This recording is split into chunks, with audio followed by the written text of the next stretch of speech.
और एनडीए में एक बार फिर सीट बंटवारे को लेकर हलचल तेज हो गई है। अब केंद्रीय मंत्री चिराग पासवान के सीट शेयरिंग पर दिए गए स्टेटमेंट ने फिर से खींचतान बढ़ा दी है।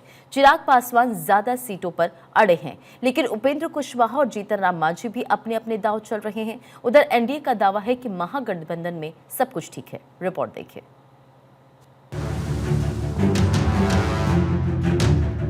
एनडीए में सीट शेयरिंग पर हलचल हुई तेज। चिराग पासवान का बड़ा दावा, स्ट्राइक रेट के हिसाब से तय हो सीटें। हमारे लिए सीटों की संख्या मायने नहीं रखती, वो सीटें मायने रखती हैं जहां हम जीत सकते हैं। चिराग पासवान के इस दावे से अब सीट शेयरिंग के फॉर्मूले को लेकर फिर से बहस तेज हो गई। इससे पहले ये माना जा रहा था कि नीतीश कुमार और केंद्रीय गृह मंत्री अमित शाह की बैठक के बाद सीटों पर सहमति बन गई है, लेकिन अब चिराग के दावे और उनकी पार्टी के स्टैंड से एनडीए में फिर से सियासी पारा चढ़ने लगा। इसी बाबत लोक जनशक्ति पार्टी रामविलास के संसदीय बोर्ड के अध्यक्ष जमुई सांसद अरुण भारती ने चिराग पासवान के दावे को सही ठहराया। उन्होंने कहा कि सीटों की संख्या स्ट्राइक रेट के हिसाब से ही तय होनी चाहिए। बिल्कुल, हमारे नेता ने सही कहा है कि सीटों की संख्या उसके स्ट्राइक रेट के हिसाब से होनी चाहिए। एक सांसद की पार्टी को जब 5 सीटें मिलती हैं और पांचों की पांचों सीटें जीत करके 100% स्ट्राइक रेट के साथ एनडीए के सरकार में प्रधानमंत्री जी को दी जाती हैं, तो चिराग पासवान जी वही कह रहे हैं कि विधानसभा में हमें वो सम्मानजनक सीटें मिले ताकि हम सारी की सारी सीटें जीतकर एनडीए की सरकार बिहार में बनाने के लिए यह सीटें प्रधानमंत्री जी को और मुख्यमंत्री जी को दे सके। हालांकि डिमांड सिर्फ एक मोर्चे से नहीं हुई, बल्कि सीट शेयरिंग की जंग में जीतन राम मांझी की पार्टी हिंदुस्तानी आवाम मोर्चा भी कूद पड़ी है। हम पार्टी के राष्ट्रीय प्रवक्ता नंदलाल मांझी का कहना है कि हमारा स्ट्राइक रेट भी किसी से कमतर नहीं है। विधानसभा चुनाव में हम पार्टी का शानदार प्रदर्शन रहा है। अगर स्ट्राइक रेट की बात जहां तक होती है तो हमारी पार्टी हिंदुस्तानी आवाम मोर्चा का स्ट्राइक रेट लोकसभा चुनाव में 100/100 है। हमको एक सीट मिला और हमने जीत करके दिखाया। और पिछले विधानसभा चुनाव में हम लोग को कुल 7 सीट मिले। 7 सीट में हम लोगों ने 4 सीट जीत करके विधानसभा के सदन के रूप में सदस्य बने हुए रहे। उसमें एक चुनाव भी है फेस किए, तो कहीं न कहीं हम लोग का स्ट्राइक रेट कह सकते हैं कि 60% 50% से एभव है।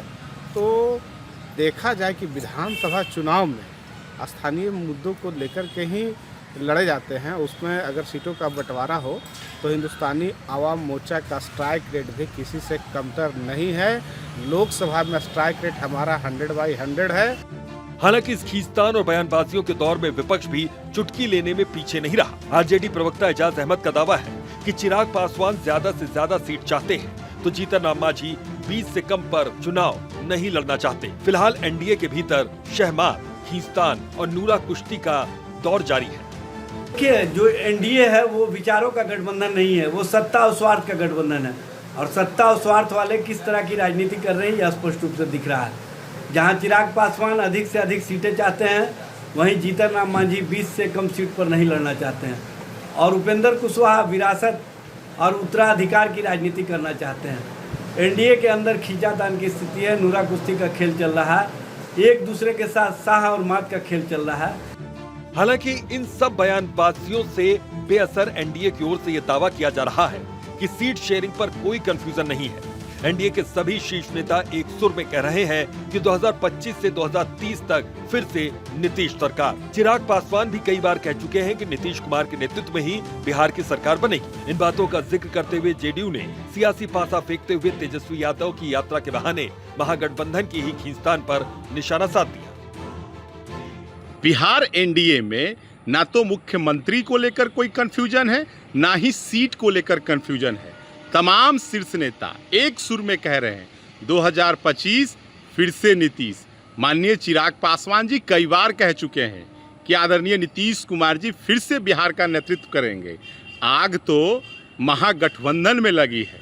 राहुल गांधी जी भाई तेजस्वी जी पर दबाव बना रहे हैं और भाई तेजस्वी जी राहुल गांधी जी पर दबाव बना रहे हैं। तेजस्वी जी खुद को मुख्यमंत्री का उम्मीदवार बता रहे हैं, लेकिन राहुल गांधी जी से जब पूछा जा रहा है तो टाल दिया जा रहा है। राहुल गांधी जी लगातार तेजस्वी जी को कह रहे हैं कि बिहार महागठबंधन का नेतृत्व कांग्रेस पार्टी करेगी। वोटर अधिकार यात्रा करने के तुरंत बाद तेजस्वी जी राहुल गांधी जी पर दबाव बनाने के लिए अकेले यात्रा पर निकल गए। अब तो उससे आगे कुटुंबा से, जो बिहार कांग्रेस के प्रदेश अध्यक्ष हैं, उनके खिलाफ राष्ट्रीय जनता दल की ओर से सुरेश पासवान जी उम्मीदवार होंगे।